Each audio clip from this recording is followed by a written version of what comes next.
नमस्कार विद्यार्थी मित्रांनो, आजचं आपलं प्रॅक्टिकल असणार आहे नर्लिंग ऑपरेशन।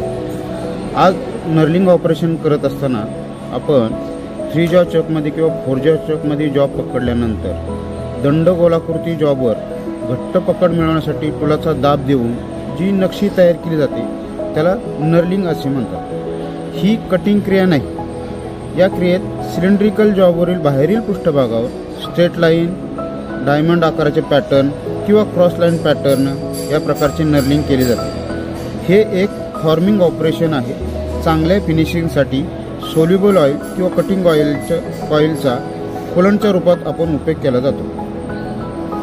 नंतर नर्लिंग करण्याचा उद्देश काय आहे तर नर्लिंग केल्यानंतर जॉब व्यवस्थित दिसायला सुबक दिसतो। यामुळे जॉबला पकड चांगली मिळते व जर जॉब व्यवस्थित फिटिंग करायचं असेल म्हणजे शाफ्ट व होलच्या प्रेस फिटिंगसाठी शाफ्टच्या व्यासावर मोठे करण्यासाठी जेणेकरून चांगली टाईट फिटिंग आपणास प्राप्त होते। आता यामध्ये नर्लिंग करत असताना नर्लिंगचे पॅटर्न पुढील प्रमाणे आहेत। पहिला आहे स्ट्रेट नर्लिंग, दुसरा आहे क्रॉस नर्लिंग, तिसरा आहे डायमंड नर्लिंग, चौथा आहे कॉन्केव नर्लिंग, पाचवा आहे कॉन्वेक्स नर्लिंग।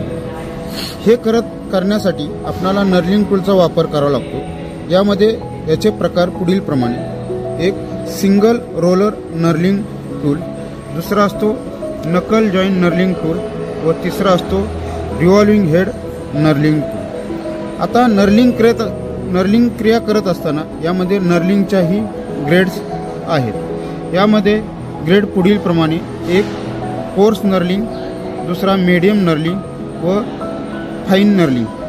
कोर्स नर्लिंग करत असताना या प्रकारची नर्लिंग कोर्स नर्लिंग टूलच्या सहाय्याने करतात, ज्यात पिच 1.75 मिलीमीटर असते आणि यामध्ये 14 टिप्या दाते असतात। दुसरा आहे मीडियम नर्लिंग। या प्रकारची नर्लिंग नर्लिंग टूलच्या सहाय्याने केली जाते, ज्यात पिच 1.25 मिलीमीटर असते व त्याचा टिप्या 1.21 असतो। व तिसरा आहे फाईन नर्लिंग।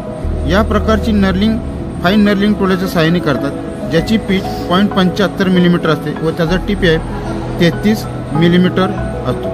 चला आता आपण नर्लिंग ऑपरेशन करणार आहोत।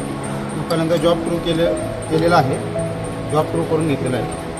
टूल पोस्टमध्ये आपण मीडियम साईजचं नर्लिंग टूल बसवलेलं आहे।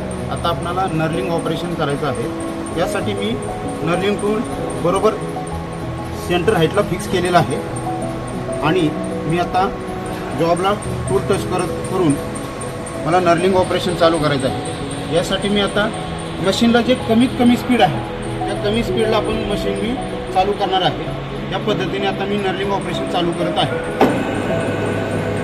नर्लिंग हे प्रेस ऑपरेशन आहे, टर्निंग ऑपरेशन नाही आहे।